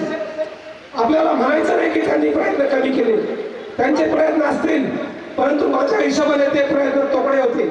अजूनही जास्तीचे प्रयत्न करता आले असते. त्यांच्याकडे मोठा पद होतं, त्यांच्याकडे मोठी प्रतिष्ठा होती, त्यांच्याकडे मोठं वजन होतं. ते वजन खर्ची करून त्यांनी सरकार चुकून किमान 10,000 कोटीचा एखादा प्रकल्प पाण्याचा आपल्या येवला तालुक्यामध्ये आतापर्यंत आणायला पाहिजे होता. त्यांनी आणलेला आहे. 1,000 कोटीचा प्रकल्प आहे, मोठा आहे, चांगला आहे. पश्चिमेकडे आणि पश्चिमेकडे जाणारं पाणी पूर्वेकडे वळवण्यासाठी प्रयत्न स्तुत्य आहे, परंतु माझं म्हणणं आहे की ते प्रयत्न तोकडे आहेत. म्हणून मी आम्हाला अभिवादन करत आहे. तर माझा मानस आहे की भविष्य काळामध्ये मी माझ्या मुलीच्या मार्फत येवल्यामध्ये एखाद्या परदेशी विद्यापीठाचं उपकेंद्र इथं आणू शकतो आणि जे संशोधनात अग्रेसर असतील अशा विद्यार्थ्यांना इथे संशोधनाची संधी मिळू शकते. त्यासाठी प्रगत राष्ट्रातील विद्यापीठातील अभ्यासक्रमांचा तुलनात्मक अभ्यास करून मी इथल्या हुशार विद्यार्थ्यांना न्याय देऊ शकतो. माझा 5व्या नंबरचा म्हणजे 6व्या नंबरचा अजेंडा असा आहे मित्र, शहर प्लॅनिंग नावाची काहीतरी एक गोष्ट आहे ती इथल्या सरकारांना माहीतच नाही. शहर प्लॅनिंग नावाची काहीतरी गोष्ट आहे ती इथल्या लोकांना माहीतच नाही. म्हणजे मी काय करणार आहे तर येत्या 40 वर्षाची येवले शहराची लोकसंख्या गृहीत धरून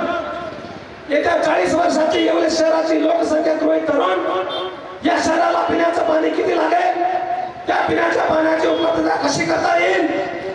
तर माझ्या हिशोबाने शहरी भागामध्ये माणसाला 100 लिटर पाणी दिलं जातं दररोज, एका माणसाला 100 लिटर. आणि येवल्यासारख्या ग्रामीण भागामध्ये प्रति माणसे 40 लिटर दूध 40 लिटर पाणी दिलं जातं. हा भेदभाव आहे. आणि माझं असं म्हणणं आहे की येवले शहरासारख्या ग्रामीण भागातील माणसांना सुद्धा प्रति माणसी 100 लिटर पाणी मिळालं पाहिजे. आणि त्या प्रकारे पाणी मिळण्यासाठी 200 ml पाणी म्हणजे 200 million litre per day 200 million litre per day म्हणजे 200 दशलक्ष लिटर पर डे पाणी आपल्या येवले शहराला येत्या 40 वर्षामध्ये प्रतिदिन लागणार आहे. आणि येत्या 40 वर्षाचं प्लॅनिंग करून एका बटणावर एकाच क्षणामध्ये संपूर्ण तालुक्याला पाणी कसं मिळेल त्यासाठी मी प्रयत्न करणार आहे. त्यासाठी इंटिग्रेटेड वॉटर सप्लाय नावाची स्कीम वापरणार आहे. याचा अर्थ असा, तालुक्यातील प्रत्येक घराला ज्या सेकंदाला पाणी हवं त्या सेकंदाला पाणी एकाच बटणावर मिळणार आहे. त्यानंतर दुसरा माझा अजेंडा असा आहे की मुळात आपल्याला माहीतच आहे या भारतामध्ये पाणी शनी उपस्थित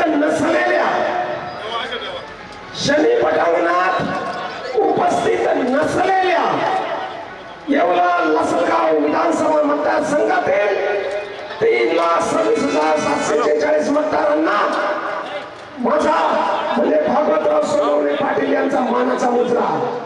ही जगातील पहिली सभा आहे, ही जगातील पहिली सभा आहे जिथे फक्त वक्ता बोलतोय, ही जगातील पहिली सभा आहे जिथे फक्त वक्ता बोलतोय आणि समोर श्रोता नाहीये.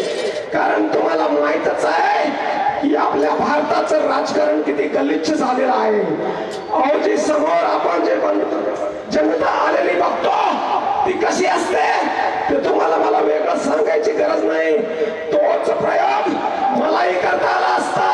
हे शनी पटांगण गर्दीने तुडुंब भरवता आलं असतं. त्यासाठी पैशांची साधन संपत्तीची कमतरता नव्हते. परंतु या भारत देशातील मतदारांना मला चुकीची सवय लावायची नाही. मतदारांमध्ये वैचारिक परिवर्तन व्हावं म्हणून आज मी या शनी पटांगणातील मोकळ्या प्रचार मैदानाला संबोधित करत आहे. मित्रांनो, माझी सर्वात पहिल्यांदा मी आपल्याला ओळख करून देतो. या मोकळ्या मैदानामध्ये हा आवाज भागवतराव सोनवणे यांचा आहे आणि हा भागवतराव सोनवणे येवला तालुक्याचा पिढ्यानपिढ्या भूमिपुत्र आहे. गेल्या 400 वर्षापासून माझे पूर्वज या तालुक्यात राहतात. माझे मूळ गाव राहळी, तालुका येवला, जिल्हा नाशिक येथे असून माझ्या 2 पिढ्यापूर्वी माझे आई वडील आणि माझे आजी आजोबा हे ऊस तोडणीचं कामगार म्हणून इतरत्र या दुष्काळी भागातून महाराष्ट्रातील इतर प्रांतात नेहमी आपलं विंचवाचं बिराड पाठीवर घेऊन स्थलांतरित करत राहिले. आणि असं असताना या अत्यंत विपरीत परिस्थितीमध्ये मी स्वतःच शिक्षण पूर्ण केलं. शालेय शिक्षण राहडी येथे पूर्ण केलं, माध्यमिक शिक्षण येवला येथे पूर्ण केलं आणि त्यानंतर माझं महाविद्यालयीन शिक्षण पुणे इथे झालं. पुणे इथं अभियांत्रिकी महाविद्यालयातून इलेक्ट्रॉनिक्स मधली पदवी घेतल्यानंतर मला अमेरिकेत जाण्याची संधी मिळाली. तिथं मी master of science in computers असा कोर्स केला आणि त्यानंतर मी प्रकल्प व्यवस्थापनाचा तज्ञ म्हणून अमेरिकेमध्ये ओळखला जाऊ लागलो. 2006 ते 2012 या काळामध्ये मी अमेरिकेतल्या सर्व सिस्टीमचा अभ्यास केला आणि त्या सिस्टीम मध्ये कशा करता येईल, आपल्याकडे तशा काही सुधारणा करता येतील का, तसे काही प्रकल्प उभारता येतील का, अशा प्रकारची शिक्षण पद्धती आपल्याकडे राबवता येईल का, यासाठी प्रयत्न केले आणि सुरुवात मी माझ्या गावापासून केली. 2012ला मी जेव्हा प्रथमदा माझ्या गावात आलो तेव्हा एप्रिल महिन्याचं ऊन रणरणत होतं आणि शेकडो मजूर ऊस तोडणी कामगार, ज्यांचा मी आधीच अनुभव घेतला आहे, ते ऊस तोडणी कामगार आपल्या बैलगाड्या घेऊन आपल्या गावात परतले होते. आपल्या गावात परतल्यानंतर मे आणि एप्रिल महिन्याच्या रणरणत्या उन्हामध्ये 40 डिग्री तापमानामध्ये त्या बैलांना साधं पिण्याचं पाणी सुद्धा नव्हतं. 10 किलोमीटरवरून टिपड्यामधून गाडी बैलात भरून पाणी पाजावं लागायचं. म्हणून त्या गावात काही सुधारणा करता येतील का, या एकाच हेतूने प्रेरित होऊन मी 2 दिवसामध्ये वन विभागाच्या हद्दीमध्ये नियम तोडून, सर्व प्रकारचे नियम तोडून, वन खात्याच्या हद्दीमध्ये कोणाला कुऱ्हाडी घेऊन जाता येत नाही, मी सर्व प्रकारचे नियम तोडून वन खात्यामध्ये पहिल्यांदा एकाच दिवसात मशीनच्या सहाय्याने विहीर खोदली. त्या विहिरीला पाणी लागला, त्या पाण्याची सायपन करून मी माझ्या गावात आणला आणि शेकडो बैलांना पाणी पाजलं. अशी माझी समाजकार्याची त्यावेळी सुरुवात झाली. परंतु मला पूर्णतः माहित होतं की हा फक्त 1 दिवसाचा प्रयोग आहे. त्या 1 दिवसाच्या प्रयोगाने प्रश्न सुटत नसतात. म्हणून ते प्रश्न सोडवण्यासाठी मी शासन दरबारी ठोस पाठपुरावा सुरू केला. तो ठोस पाठपुरावा सुरू करत असताना अनेक अडचणींना तोंड द्यावं लागलं. प्रसंगी मला स्वतःला 12 दिवस अन्न पाणी वाचून उपोषण करावं लागलं. 45 डिग्री तापमानामध्ये खरवंडी, राळ आणि देवदरी यांच्या सीमेवर असलेल्या जंगलांमध्ये आम्हाला उपोषण करावं लागलं. त्या काळी 2012 साली हे अँड्रॉइड मोबाईल नव्हते, मीडिया एवढा स्ट्रॉंग नव्हता, म्हणून आमच्या उपोषणाची दखल फारशी लवकर घेतली नाही. परंतु जेव्हापासून दखल घेतली तेव्हापासून त्या भागातील अनेक प्रलंबित प्रश्नांना चालना मिळाली आणि आज त्याच प्रयत्नातून सरकारच्या माध्यमातून अनेक छोटे मोठे प्रकल्प उभे राहत आहेत. जवळपास 50 कोटीचं काम त्या भागात सुरू आहे. शासनाच्या दरबारी पाठपुरावा करून आंदोलन कार्यकर्ता म्हणून कार्य करणारा मी भागवतराव सोनवणे त्या भागामध्ये चांगला ओळखला जातो. येवल्यातील जनताही मला चांगल्या पद्धतीने ओळखत असेल. आता तुम्ही म्हणाल की तुम्ही समाज कार्य करत होता, तर मग या राजकीय कार्यक्रमात कसे उतरला? अतिशय सोपं आणि साधं उत्तर आहे. महात्मा ज्योतिबा फुलेंनी सांगितलंय, सत्यविन झाल्या साऱ्या कळा अवकळा. म्हणजे सत्ता नसली तर माणूस अवकळा होते, अवकळा. आणि सत्ता नसली तर कशी अवकळा होते हे तुम्हाला आम्हाला सगळ्यांना माहिती आहे, वेगळं सांगायची गरज नाही.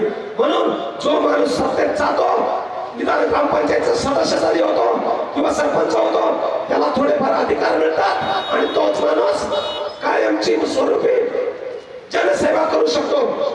स्वतःच्या खिशातून जनसेवा करणं म्हणजे बुडत्या डोहामध्ये उडी मारणं, अशा प्रकारचा प्रकार आहे.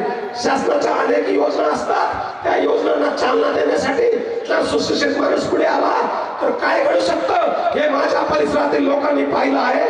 आणि त्याच एक मॉडेल म्हणून हे संपूर्ण मतदारसंघामध्ये ते मॉडेल रूपांतरित करण्यासाठी मी हे मोठं आव्हान स्वीकारलं आहे. मला माहित आहे की ही लढाई सोपी नाही. समोर प्रचंड धनशक्ती आहे. आता तुम्ही म्हणाल प्रचंड धनशक्ती, आता तुमच्या कदाचित धनशक्ती म्हटल्यावर फक्त एकाच उमेदवाराचं नाव येत असेल, 1 नंबरच्या बटनाचं. पण तसं काही नाही मित्रांनो. 2 नंबरचं बटन सुद्धा 2 नंबरचाच आहे. बारामतीचा 2 नंबरचा सगळा माल, लवासाचा सगळा माल येवल्यामध्ये वितरित झाला. आश्चर्य वाटू देऊ नका. जेवढा मिळेल तेवढा माल तुम्ही घ्या. सगळं 2 नंबरचाच आहे, एवढं लक्षात ठेवा.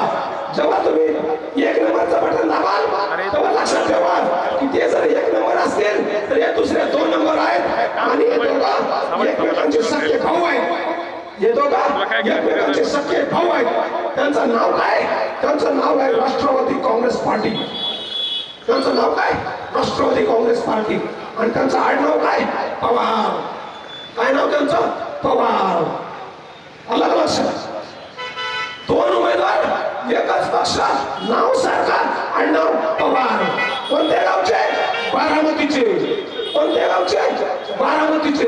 म्हणजे तुम्ही 1 नंबर वाल्याला बटन दाबा तरी मत जाणार बारामतीला, आणि 2 नंबर वाल्याचं बटन दाबा तरी मत जाणार बारामतीला.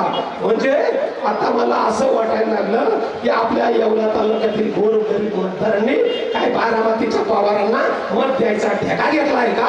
मित्र हो, अजिबात गलत करू नका. हे दोन्ही उमेदवार एकच आहेत. हे दोन्ही उमेदवार एकच आहेत, एकाच पक्षाचे आहेत. लुटुपुटूची लढाई चालू आहे. हे दोन्ही पक्ष या निवडणुकीनंतर जसे पूर्वी एकत्र होते तसे एकत्रित येणार आहे. सत्तेसाठी दोन्ही एकत्र असणार आहेत. अजिबात चूक करू नका. माझ्या विजयामुळे जर झाला तर या येवले मतदारसंघाचा फायदा होणार आहे. परंतु या दोन्ही उमेदवारांपैकी एकही जण पराभूत झाला तर त्यांचं कोणतंही नुकसान होणार नाही. त्याचं कारण सांगतो. जे 1 नंबरचे उमेदवार आहेत त्यांना प्रचंड प्रदीर्घ राजकीय असा अनुभव आहे, आणि त्या राजकीय अनुभवाच्या पाठिंब्यावर त्यांना कोणताही सरकार आलं तरी त्यांना सामावून घेतलं जाईल. आणि 2 नंबरचे जे उमेदवार आहेत ते सुद्धा महाराष्ट्राच्या राजकारणातील चाणक्य असलेल्या पक्षाचे उमेदवार आहेत. त्यांना सुद्धा काही ना काही संधी मिळेल. या दोन्ही उमेदवारांपैकी दोन्ही पडले तरी त्यांचं काहीच नुकसान होणार नाही. परंतु या निवडणुकीमध्ये जर मी पडलो तर संपूर्ण येवला विधानसभा मतदारसंघ हरला. संपूर्ण येवला विधानसभा मतदारसंघ हरला. आणि त्यानंतर परत कोणी माझ्यासारखे डेअरिंग या बलाढ्य शक्तींसमोर उभं राहण्याची अजिबात डेअरिंग करणार नाही. एकीकडे कोट्यावधींचा प्रचार होत असताना 5 ते 6 लाख रुपयामध्ये हा प्रचार मी या अत्युच्च पातळीवर आणून ठेवलाय. आज तुम्ही बघता इथं बाकीच्या लोकांच्या सभेला गर्दी मावत नव्हती. हजारोंची लोक, आणि मी ऍड्रेस करतोय माझ्या समोरच्या न भरलेल्या अतिशय मोकळ्या पटांगणाला. ही लढाई जी आहे ही सत्तेची नाही, ही पैशाची नाही, ही परिवर्तनाची लढाई आहे. ही परिवर्तनाची लढाई. आणि पैशाने नुसत्या सत्तेने परिवर्तन होत नाही. तुमच्या डोक्यात विचार असले पाहिजेत. विचारांनी परिवर्तन होऊ शकते. आणि ही विचारांची ही परिवर्तनाची लढाई आम्ही विचाराने जिंकणार आहोत. ही परिवर्तनाची लढाई आम्ही विचाराने जिंकणार आहोत. आता तुम्ही म्हणाल की तुम्ही या निवडणुकीमध्ये उभे राहिले, मग तुमचा काहीतरी अजेंडा असेल तर मग या विधानसभा मतदारसंघाची विकासाच्या तुमच्या कल्पना काय आहे? तर माझ्या विकासाच्या कल्पना आहेत मित्रांनो, त्या या येवले विधानसभा मतदारसंघातील मतदारांनी आधीच अनुभवल्या आहे. गेली 14 वर्ष मी तपश्चर्या करतोय, गेली 14 वर्ष मी तपश्चर्या करतोय, अनेक प्रकारच्या आंदोलन उपोषण करतोय आणि त्याच वेळेस एक तंत्रज्ञ म्हणून सुद्धा माझं नाव लौकिक मी या इंजिनिअरिंगच्या क्षेत्रामध्ये कमावलेलं आहे. आता या दोन्ही उमेदवारांनी कोणताही जाहीरनामा 12 नोव्हेंबर पर्यंत प्रसिद्ध केला नव्हता. म्हणजे महाराष्ट्रातली सर्वात हाय व्होल्टेज निवडणूक, महाराष्ट्रातली सर्वात हाय व्होल्टेज निवडणूक आणि दोनही प्रमुख पक्षांच्या उमेदवारांना त्यांचा जाहीरनामा सुद्धा प्रसिद्ध करता आला नाही. मी माझा जाहीरनामा 12 नोव्हेंबर रोजी प्रसिद्ध केला आणि त्या जाहीरनाम्यामध्ये मोजून स्पष्ट 11 कलम लिहिली.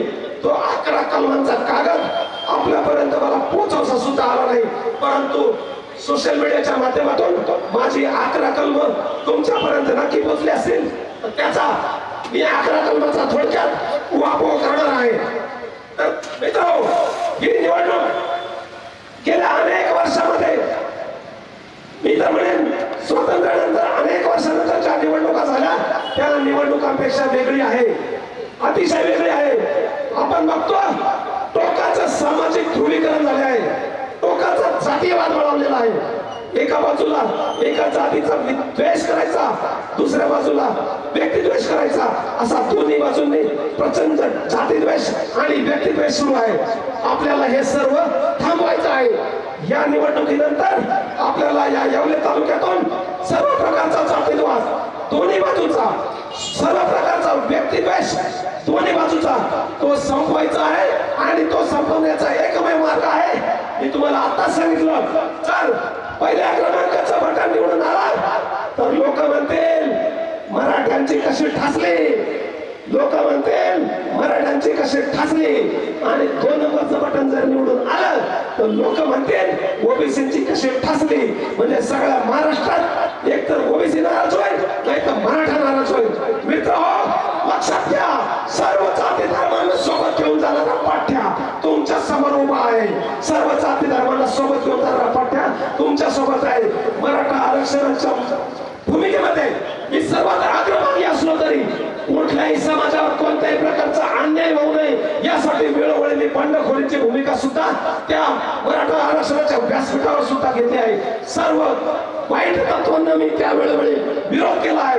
आणि जो राज्यातला सर्वात मोठा प्रश्न आहे मराठा आरक्षणाचा, मराठ्यांना ओबीसी मधून आरक्षण मिळालं पाहिजे अशी समाजाची भावना आहे आणि त्यासाठी प्रचंड मोठ्या प्रमाणात 1.5 वर्षात आंदोलन झाले. त्या संपूर्ण आंदोलनाला माझा संपूर्ण पाठिंबा आहे. परंतु काही अडचणी आहेत, तांत्रिक अडचणी आहेत. आता म्हणजे येत्या 20 वर्षात या देशामध्ये कोणतंही सरकार आलं तरी मराठ्यांना ओबीसी मधून 50%च्या आतून आरक्षण मिळणं कधीच शक्य नाही, शक्य नाही, शक्य नाही. त्याचं कारण आहे 23 मार्च 1994 रोजी 23 मार्च 1994 रोजी त्या महाराष्ट्राचे जाणते राजे 4 वेळा मुख्यमंत्री राहिलेले माननीय शरद पवार साहेब यांनी मराठा आरक्षणामध्ये खुटी घालून ठेवली. इतकी मोठी खुटी घातली की उपस्था कोणत्या सरकारांना शक्य होत नाही. आणि म्हणूनच दरम्यानच्या काळामध्ये मराठा समाज आम्हाला द्या, कोणतंही आरक्षण द्या अशी मागणी करत होता. त्या मागणीला थोड्याफार प्रमाणात यशही येत होतं. परंतु जेव्हापासून मराठ्यांना ओबीसीतून आरक्षण द्या, 50%च्या आतून द्या, तेव्हापासून या महाराष्ट्रातलं वातावरण सर्व प्रकारे दूषित झालं आहे. परंतु मी तुम्हाला सांगू इच्छितो की हा प्रश्न अतिशय चांगल्या प्रकारे आपण सोडवू शकतो.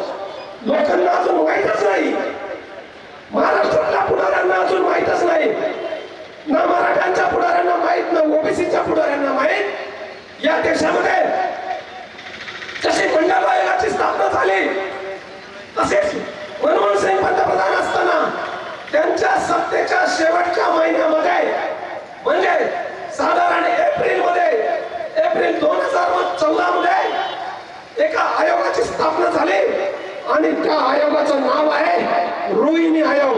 लक्षात ठेवा मित्र, रोहिणी आयोग. घरी जाऊन प्रत्येकाने गुगलवर सर्च करा रोहिणी आयोग. रोहिणी आयोग काय आहे?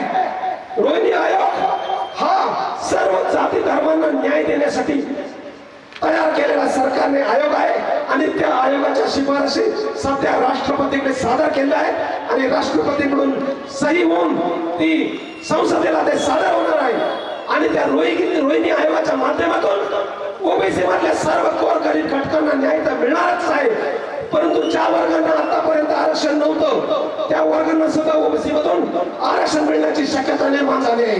ओबीसी मधील काही घटकांनीच आरक्षणाचा फायदा घेतला हे आपण सर्व जाणतोच. केंद्र सरकारच्या यादीमध्ये 4,500 जाती असताना त्या 4,500 जातीपैकी 450 जातींना हे सुद्धा माहित नाही की आपण आरक्षित वर्गात आहोत, म्हणजे आपण किती मागासलेले आहोत. बघा, आपल्या देशात इतके गरीब लोक आहेत की त्यांना हे सुद्धा माहित नाही की आपण आरक्षित वर्गात आहोत आणि ते आरक्षण मिळवण्यासाठी आपल्याला काय करावं लागेल. त्यांच्याकडे शाळा सोडण्याचा दाखला नाही, त्यांच्याकडे किंवा जन्म नोंदीचे पुरावे नाहीत. आपण काय करतोय त्यांना माहित नाही. त्यांचा धंदा काय ते त्यांना रोज रोजी पोट भरतात, एका ठिकाणून बिराडून चालतात, दुसऱ्या ठिकाणी जातात. अशा ओबीसी मधल्या 450 जातींना स्वतःचं अस्तित्व सुद्धा नाही. रोहिणी आयोग या जातींना अस्तित्व मिळवून देणार आहे. त्या रोहिणी आयोगाची अंमलबजावणी व्हावी म्हणून मी राष्ट्रपतींकडे पाठपुरावा करणार आहे, राष्ट्रपतींना सांगणार आहे. त्यासाठी रोहिणी आयोगाची अंमलबजावणी करायची असेल तर सर्व जाती धर्माच्या लोकांना एकत्र यावं लागेल. मग तो आरक्षित वर्ग असेल किंवा अनारक्षित वर्ग असेल, या सर्वांनी एकत्र येऊन जर पाठपुरावा केला तर रोहिणी आयोगाला मोदी सरकार मान्यता देऊ शकते आणि मान्यता दिल्यानंतर सर्व जाती धर्मांना योग्य टक्केवारीच्या आतून आरक्षण मिळेल आणि त्यात मराठा समाज सुद्धा असेल, त्याला सुद्धा ओबीसी मधलं आरक्षण मिळू शकेल असा मला पूर्ण विश्वास आहे आणि त्यासाठी मी पाठपुरावा करणार आहे. हे झालं माझं पहिलं कलम.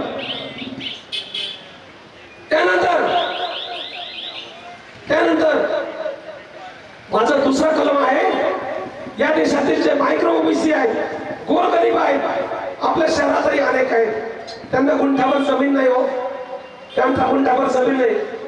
आता पाटलांकडे भरपूर जमीन असते, 8-10 एकर वगैरे असते, असू द्या, पूर्वापार चाललेली आहे.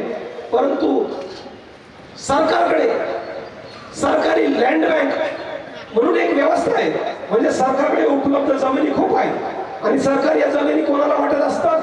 मोठमोठ्या नेत्यांच्या संस्थांना, शाळांना, विद्यापीठांना, नेत्यांच्या कारखान्यांना, नेत्यांच्या हॉस्पिटलला ही सगळी मंडळी खिरापत वाटत असते. मग माझी या सरकारकडे अशी मागणी आहे की गेल्या 50 वर्षामध्ये ज्या माझ्या गोरगरीब ओबीसी भावाकडे 1 गुंठा पण जमीन नाही, त्याला 1 एकर जमीन द्यायला तुम्हाला काय अडचण आहे हो? 1 एकर जमीन द्यायला काय अडचण आहे? तो बिचारा त्याचा पिरियड घेऊन तिथं स्थायिक होऊ शकतो. आता तंत्रज्ञान इतकं पुढे केलं आहे की 1 एकरात सुद्धा माणूस 10 लाख रुपये कमवू शकतो. तो फुल शेती करू शकतो, तो फळ शेती करू शकतो, निर्यातचा माल तयार करू शकतो. 1 एकराचे टमाटे विकले तरी सुद्धा त्याला 5-6 लाख रुपये वर्षाला मिळू शकतात. म्हणून जे गोरगरीब मायक्रो ओबीसी आहेत, त्यांना अजिबात गुंठावर जमीन नाही, राहायला जागा नाही, अशा लोकांना किमान 1 एकर क्षेत्र मी मिळवून देण्याचा प्रयत्न करणार आहे. हा माझा 2 नंबरचा अजेंडा आहे. तिसऱ्या नंबरचा माझा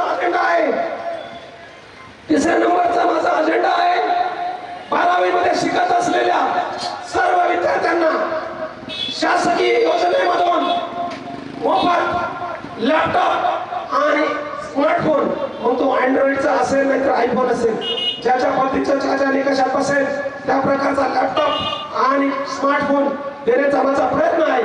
आणि सरकार जर ही माझी सूचना मान्य करत नसेल तर तरी सुद्धा माझ्याकडे पर्याय आहे.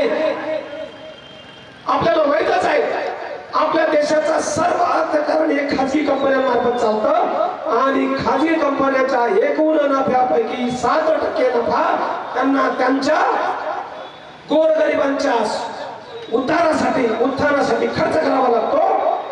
आणि त्या CSR फंडातून आजपर्यंत फुटकळ कामे केली जातात. कुठं लसीकरण केलं जातं, कुठं शाळांना फक्त दप्तरच वाटलं जातं, कुठं काहीतरी किरकोळ गोष्टी केल्या जातात. परंतु मी सांगू इच्छितो की या खाजगी कंपन्यांकडे मी पाठपुरावा करून कॉर्पोरेट सोशल रिस्पॉन्सिबिलिटीच्या माध्यमातून प्रत्येक 12वीच्या विद्यार्थ्याला लॅपटॉप आणि स्मार्टफोन मिळवून देण्याचा प्रयत्न करणार आहे. माझा 4था अजेंडा आहे सर्व प्रकारचे तांत्रिक शिक्षण म्हणजे इंजिनिअरिंग, मेडिकल, ऍडव्होकेट म्हणजे वकील, कृषी विज्ञान आणि सर्व प्रकारच्या शास्त्र मधील फार्मसी येथून शिक्षण घेणाऱ्या सर्व विद्यार्थ्यांना मोफत शिक्षण मिळेल यासाठी मी प्रयत्न करणार आहे. तर मित्रांनो, हा माझा 4थ्या क्रमांकाचा अजेंडा होता. मुद्द्यावर कोणीच बोलत नाही. मी टोटल 11 मुद्द्यावर बोललो. एवढ्या अर्ध्या तासामध्ये फक्त 4च मुद्दे कव्हर झाले. आता 5वा मुद्दा माझा आहे. मित्रांनो, तुम्हाला मी सांगू इच्छितो की माझी मुलगी सध्या अमेरिकेतील शिकागो येथे इलिनॉय विद्यापीठामध्ये तांत्रिक शिक्षण घेत आहे आणि तांत्रिक शिक्षण आपण जी मंथन सभा घेतली त्याचं काय रहस्य पब्लिक नव्हती बॉस? अतिशय चांगला प्रश्न विचारला. आज ही काही निवडणूक प्रचाराची सभा नव्हती, तर ही विचारांची सभा.